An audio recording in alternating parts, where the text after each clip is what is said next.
Have you suitably refreshed? Right, let's see. This is it's probably switched off now. No, it's still good. Okay, yes. So where were we? Okay, so I've just gone over this absolutely incredible experience with this line of beings, which is really bizarre. And I've not dealt with any other cases where that's really happened before. I've dealt with cases where there's appeared to be a landed object, but not one with a kind of row of guys in hazmat suits. Absolutely fascinating stuff. Right, we're going to move on now. A couple of years. It's late 2004 now, and another experience takes place. This time at Dave's house in Bicester. David and his friends, they're quite big into meditation and just kind of relaxing and sort of having kind of meditation sessions. And they've actually had some of their experiences have come about through meditation. And this is a kind of common thing that I've heard off different contactees. There's numerous contactees I spoke with who can meditate, and they've had experiences with other entities while in this state. And it's possible that in the meditative state it kind of breaks through to their sort of level of existence, their level of reality, and allows them to come on through. And I'm not saying that definite, and I'm not making any claims at all. You know, some of you will probably think, oh, that's really new age or meditation. And I don't meditate. I've never meditated. My brain's too active probably to meditate, in the same way I can't be hypnotised. I tried being hypnotised once and that didn't really work either, although I certainly believe it to be a real thing. But yeah, meditation does seem to be a part of these experiences. Now you'll see that come into this incident which took place, which is again absolutely fascinating. So again, it involves David and Ricky, and they were out in the back garden of David's house. It's quite late evening, and they're just out there, just in the back garden, having a chat out under the stars. That's Dave's back garden there. He's drawn the kids' trampoline and the shed and stuff, and there's a fence at the back with a row of trees.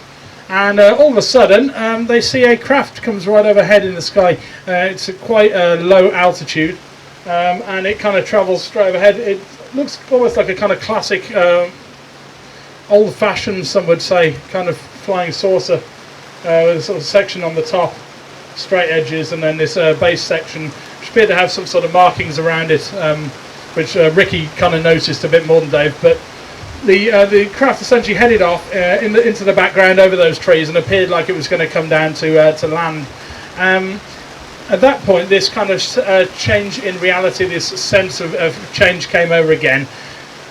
It was almost like they were under control at that point. They felt this kind of urge to go back inside the house and sit down in the lounge and start meditating. Yeah, it was kind of like a thought thing that came to them both.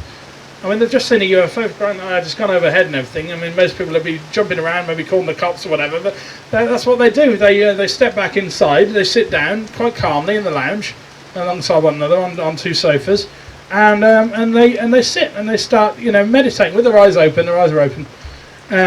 After a few minutes, something else takes place. So the control of witnesses. So all of a sudden, these beings, humanoids again, come into the house. They come in through the back door. They don't use the back door. They walk through it.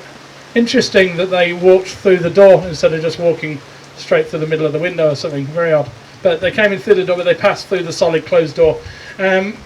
This Dave's drawn here. You're probably not going to see that too well at the back. This is his front room. One of the sofas here, and the other one up there that's him there. And one of the beings came and sat alongside him. It's written here, other me. This is the being that looks just like him. So he was there again, been to oversee operations. He was kind of standing here. And the other one went and sat down alongside Ricky, who's sitting on the other sofa, and turns to him and just stares at him. And just staring at his face, almost like the staring was somehow controlling him. David lies down, again, control. He just felt this urge to lie down on the sofa. At that point, he has a period of missing time. It comes round, and the beings have gone. They're no longer in the room. And he turns to Ricky, and he's like, what took place? And Ricky had basically seen what happened next. Now, after David laid down, one of this one next to him basically came down next to the sofa and started running his hand along underneath his body through the solid sofa. Yeah, so his hand was underneath him, even though he's lying flat on the sofa, which is, again, it's kind of like passing through solid. And there's this light coming from it. Now, he didn't know whether it was coming from a tool or from the being's hand. I think he's interpreted it as coming directly from the being's hand, but it appeared to be doing some sort of scan on him, and it moved his hand up and down along underneath his body like this several times. Meanwhile, this other one's still on the sofa, just sitting there staring at him. After this being has done this, it kind of gets they stand up. The being alongside him just turns to him and it waves at him like childlike, waves at his face, and then he gets up too, and the two beings walk out again through the solid door. They just walk out the back, and they're gone. And within 30 seconds of that is when David comes round, you know, almost like he's just woken back up, and asks Ricky what happened, and he explains the whole thing. Now, immediately, both of them, they kind of, I'll show you Ricky's testimony in a second, but they had this weird sense that they were going to forget the experience. Now, this has been reported before, and I believe it's linked with the whole missing time thing.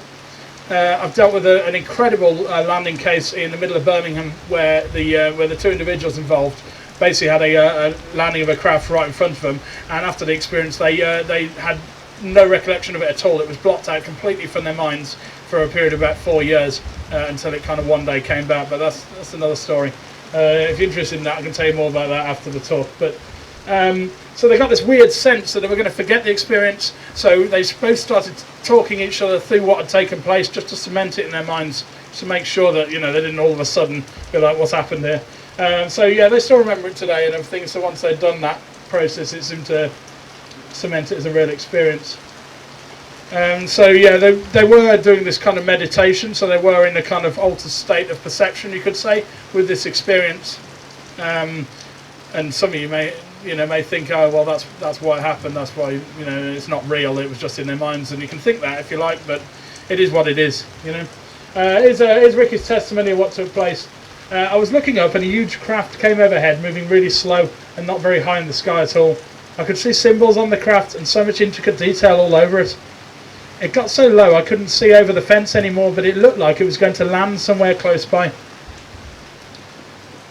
I looked around and saw some beings. This is where it's inside the house now. I looked around and saw some beings walking straight through Dave's back door while it was still closed. They were humanoid and looked like they had glowing shells to them, and you could barely notice features of their faces. One of them came and sat on the sofa right next to me, another came to the centre of the living room, and another stayed near the back door. The being in the centre of the living room walked over to Dave and started running his hand around Dave's body. The being's hand had light coming from it. It looked like they were scanning his body for something. So you notice there's a slight difference in his testimony in the positions in the room, but you know. This went on for a few minutes, then the being turned and walked back towards the back door.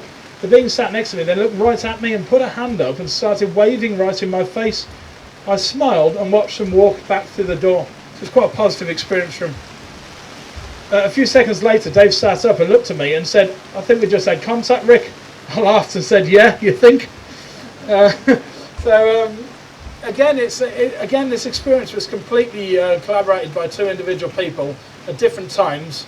And when I spoke with Ricky, it wasn't like he had any preparation time. It was like out of the blue, we were sitting in the bar, and I just got I've got a dictaphone app on my mobile phone, and I just started that going, and we had a chat, and that's what came out.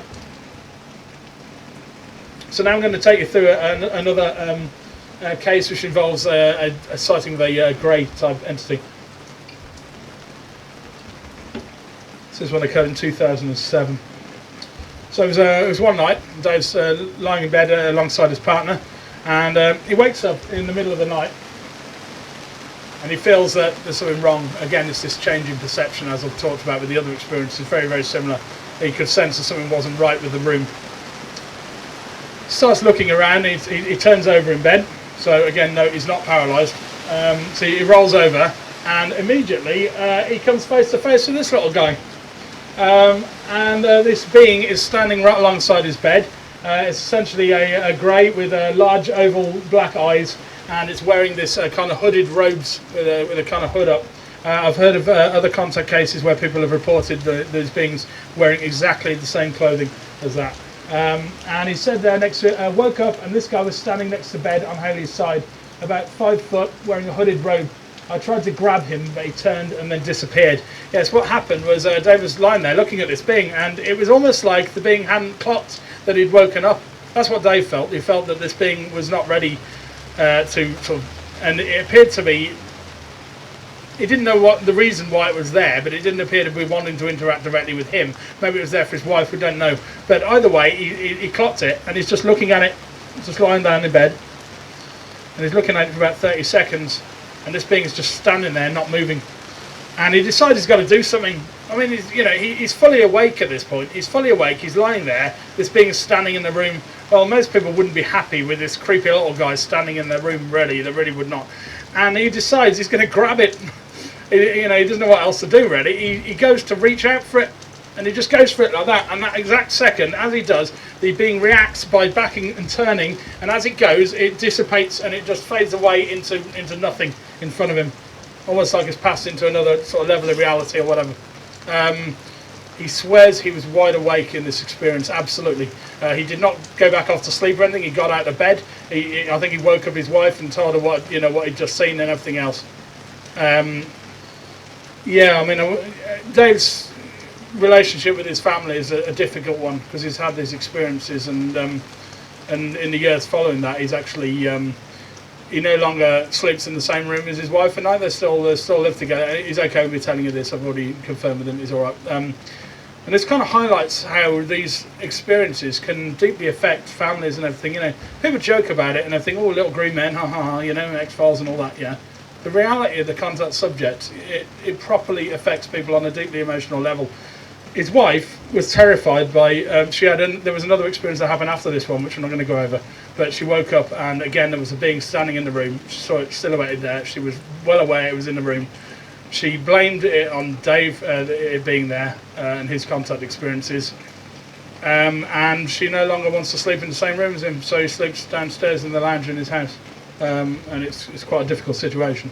But yeah, that's it. That's the reality of contact. It really does deeply affect people.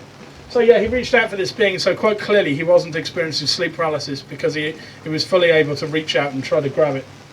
If any of you who you don't know, sleep paralysis is where your body can shut down.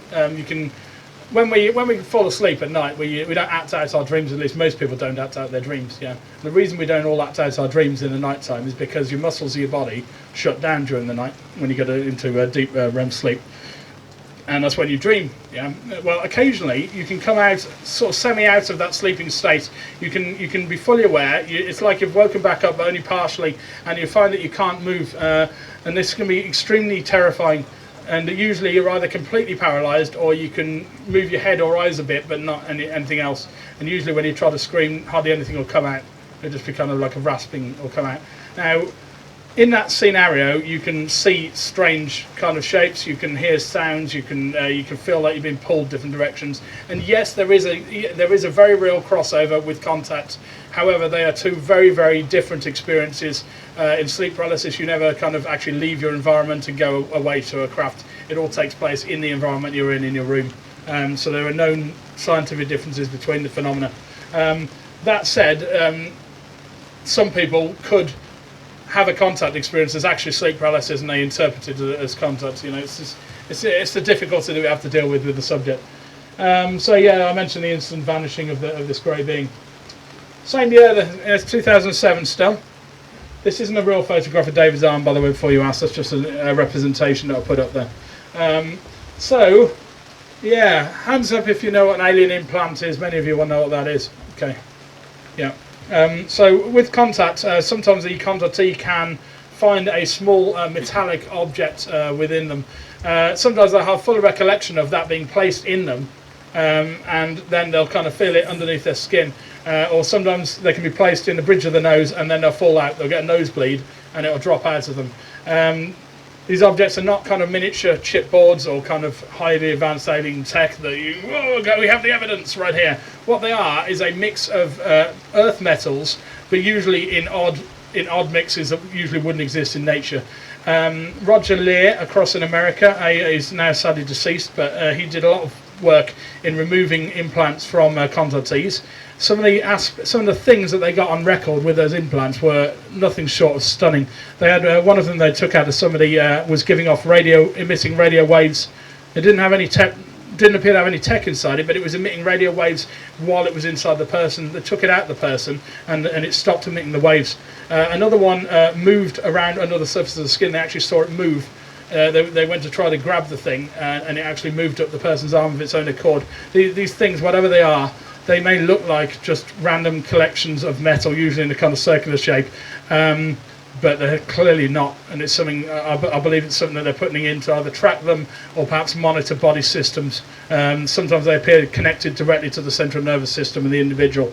Absolutely fascinating aspect of contact, and it's something that I think that science should look at a lot more, because it's physical. It's something that you can test in a lab, you know. So yeah, we have this incident that happened with this implant. So David, for a while, he used to work at a kind of manufacturing plant in Bicester. Kind of just really boring job. He's just kind of taking these boxes along this conveyor belt, and to make sure there were no metal fragments in the boxes, he kind of passed them, he'd pass them along the conveyor belt and off the end of it. One day he's down there and the boxes are coming along slowly, so he's getting a bit bored and he wants to get home. So he kind of reaches through the metal detector to get the box to pull it through faster, so he can just finish up. And the metal detector goes off. So he's put his left hand in or something. He put his left hand through, and it goes off. He's not wearing any rings or anything, incidentally. And it goes off, and he's like, "What's going on here?" So he calls over his manager and everything. And his manager said, "What on earth's happened with the machine? Why's it gone off?" And he shows him again. He puts his hand in again. Again, it goes off, the alarm. And his boss puts his hand in. Absolutely nothing. And they couldn't explain it, and they just kind of left it like that. Essentially, that his hand on that day was setting off the machine, implying that there was something metallic inside his hand that he couldn't see. So it was proven not to be a machine malfunction. As I said, the boss put his hand in, and it wasn't doing it with him. And he didn't check it again. I said that it may still be present. Maybe it is. I need to get hold of one of those stud finders, and it's possible that maybe it's still in his hand. Sometimes contactees kind of have them for a period of time, and then they'll be removed later on, and they'll sometimes actually have an abduction experience where they remember it actually being taken out, and other times it'll just randomly vanish. This is a photograph of a real alien implant there. That's one of the ones removed by Roger Lear in the USA. It's kind of rounded, triangular shape. I dealt with a case north of Birmingham where the lady had one inside her wrist that was almost exactly that shape, but she wasn't willing to, she didn't want to go down the kind of X-ray route, but it was metallic. It set off a metal detector in front of me, and I felt it underneath the surface of her skin. It was a rounded, triangular shaped object that was made out of metal. We never got any further than that with that investigation, but even so. So very interesting there. Summer 2012 now. As I say, this is an ongoing case. It carries on to present day. So this incident is particularly fascinating because it doesn't directly involve Dave. It actually involves one of his friends, Phil, who was there. So let me give you a bit of background. Right, so I did say that Dave's got difficulties with his family life, and at periods of time he's needed essentially kind of time out from his life, and he's kind of moved out the house for periods of time. He's currently still living back there at the moment, but for a while he pitched a tent in the outskirts of Bicester in this kind of wooded, sort of mildly wooded area on the outskirts of Bicester. There's the tent pitch site in the trees, and he lived there for about sort of 10 months and then moved back home. It was just basically just trying to come to terms with what was happening in his life, with his experiences, and let things settle with his family. That's the tent pitch site where he took me out to where his tent was pitched. So you can see it's very, very close to the houses. There was a path runs along here through there, and it's it's barely sheltered from the person's back garden, but only by a few trees. So it's not like he's out in the wilderness in the middle of nowhere. And there were some shops down here that he could easily get to and that sort of thing. But while he was there, while he was in the tent, his friends would come and visit him, just to kind of relax and just have a catch up and a chat with him. And one night his friend Phil is there, and they'd been out for the evening, and they were returning to the tent, and Phil was hanging around a bit further down from where the tent was, just a bit further along the path by these trees, and David just headed back to the tent. He can't remember why, he was just going to pick something up from the tent or whatever. While he's up there and Phil's standing on his own, all of a sudden he realises he's not alone. There's a being standing in front of him. It's a female. She's got long kind of pale brown hair, and she appeared to be wearing sort of camo kind of colours, kind of mix of greens and browns. There were also two other beings here, although Phil didn't see those. Sorry, I'm getting a bit ahead here. This is the location where this occurred. That tree there is that tree. Okay. So the being was standing, Phil was here by the tree, and this female was in front of him all of a sudden, out of the blue. And they start having a communication, a telepathic communication starts occurring with Dave not present, just Phil. It's almost like the being was there for Phil. Right. Now, for a period of months, Phil had been questioning the reality of David's experiences. He was finding it very hard to handle some of the things that David was telling him that he was going through. And it's almost like this being had appeared to Phil to clarify and confirm that they were indeed real to him, and he found it very hard to deal with it. A lot of the communication, again, it's very. Dave tries to explain this. You don't hear it in words. It doesn't come out audibly. It's kind of more like feelings and thoughts like this. And a lot of the time, after the experience is over, you can't remember a lot of what's been said. So at the time when you're undergoing it, it's like you're fully there with it. But afterwards, a lot of it's kind of blurred. This is just the way it goes. Dave comes back from the tent and comes back down and sees Phil standing there, apparently in communication with this being. He's just standing there looking at them like this, and she's staring at him. And he also notices two other beings back here. They're in these shadows, just in silhouettes. But you can see there appeared to be two other beings, probably male, standing back there. This one he recognised. This is the female being that was in his trigger experience, where his wife and his daughter were taken, that I mentioned earlier on. So it was the same one he recognised. Several minutes go by, and David didn't want to interrupt whatever was taking place here. He was just standing back watching this. Now it's about several minutes. All of a sudden, Phil puts his hand up like that, and at that point, the being kind of dissipates again, just fades away into nothing in front of him, and the other ones are gone as well. And Phil comes round. It's almost like he's been in this kind of trance-like state, and starts talking about what had happened with this. And Dave finds out that that he hadn't got sort of full recollection, but he confirmed that these beings had been there and he'd seen them. So yeah, the focus was clearly on Phil, not David, in this instance. I've already covered the reason why this could have taken place. It's my personal belief that these beings were confirming to Phil their reality. They didn't appear to be there to pass on any kind of messages of peace for the universe or anything like that. But there are a few discrepancies in the recollection of the event, which is interesting. Phil remembers this female having completely black eyes, kind of large, almost like Grey's eyes. Now, David, on the numerous times he's seen her, he says that her eyes are very human-looking with irises and that. Now, I spoke with both the individual people, and they confirmed this. They're absolutely adamant. They cross-check with each other. They're still adamant that that's what they saw. It's my belief that this being was appearing in different ways to them, so it was taking on different appearance for maybe what they expected to see from it. Who knows? And there were a few other discrepancies which you'll see in Phil's testimony, which I'll go through now with you. So it's quite hard to fit in quite a lot here. Right, you're probably not going to be able to read that, but let me read it out for you. As I was walking down the lane towards Eden, Eden is the area where his tent was pitched. They nicknamed it that. Like the Ghost Fields, they like to give places names. So they nicknamed the place where Dave was Eden. I noticed something I'd never observed before in my peripheral vision. This attracted my attention, so I turned to my right. I was now facing a humanoid being which appeared to be female. She was roughly the same height as me as we stood eye to eye. The being had long dark hair with a pale skin tone. Her eyes were big and black, yet angelic. I noticed that her jawline was elongated, which caused her chin and mouth to be disproportionate to her eyes. The space around her was colourful but distorted. I had some questions forming in my mind about the validity of what I was experiencing. Before I could form a sentence, every question was getting answered. I'm sure we were communicating via telepathy. I felt compelled to check the solidity of this humanoid figure, so I placed my right hand on her left shoulder. At this point I realised that this was very real. I felt slightly uneasy. After looking around, I realised I couldn't see Dave. It was suggested that I go and retrieve him from the bottom of Eden. My next question was, what if you aren't here when I get back? Then I could see this mental image of this being, Dave and I, all stood communicating.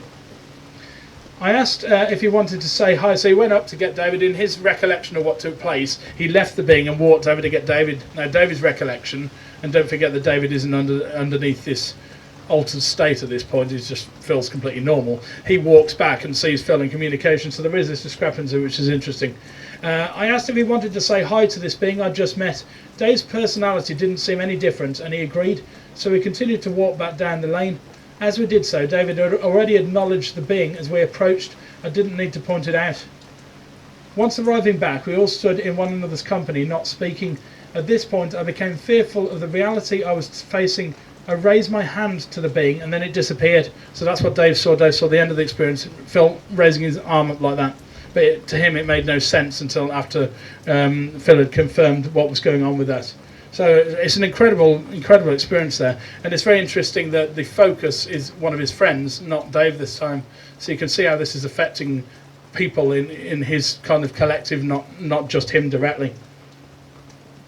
Right, we move on now to 2014, which is where we start talking about music, Cosmosis. Which Dave didn't start with the name Cosmosis. He used to be called Unnamed 131. That was his moniker, and he released a number of songs on YouTube. Played a few sort of folk rock gigs and that. But it wasn't in early 2014 they started to explore the idea of coming together and forming a band. Him and a few of his friends. Now, some very interesting things happened around this time period where they were just starting to work on tracks and this sort of thing. There was one night, and him and Adam were at their house. They've got a mixing desk set up, and they were working on some music tracks. And this experience involved Adam, not David. Adam woke up in the middle of the night, and he was sleeping on the other side of the room. And he looks over at the mixing desk, and he saw this being at the mixing desk, standing alongside it. It was a translucent and glowing entity of some kind. And in the morning, they went and checked the music, and apparently it was all mixed. I know this sounds ridiculous, I know it sounds funny as hell, doesn't it? David himself says it's just crazy, I know it sounds almost too hard to believe, but it appeared that the being had kind of actually mucked around with the mixing desk and stuff. I don't know whether that's just what they got from it, but he said that there was differences with their music when they checked it and stuff, and maybe this being had done something with it. Something a lot more definite is what happened with the song Love Is Here, which is one of Dave's tracks.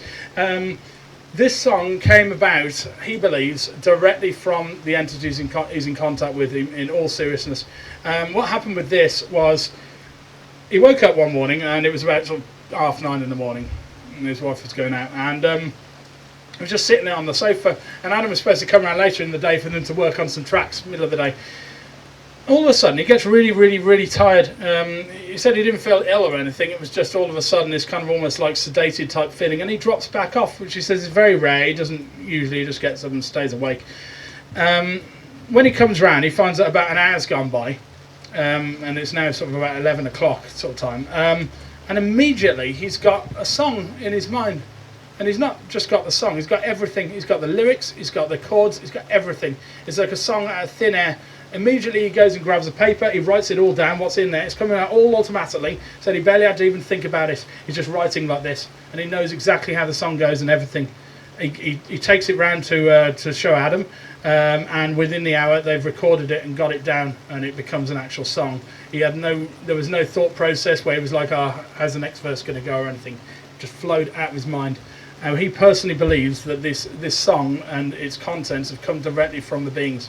The song is quite a powerful song, really. It's all about kind of universal love and humans coming together, and sort of getting rid of our differences and this sort of thing, So quite a positive vibe to the lyrics, and I think it's absolutely fascinating, that this could have come from them, and maybe something that they wanted him to put out through the music. I know this sounds wild, but this is what happened, guys.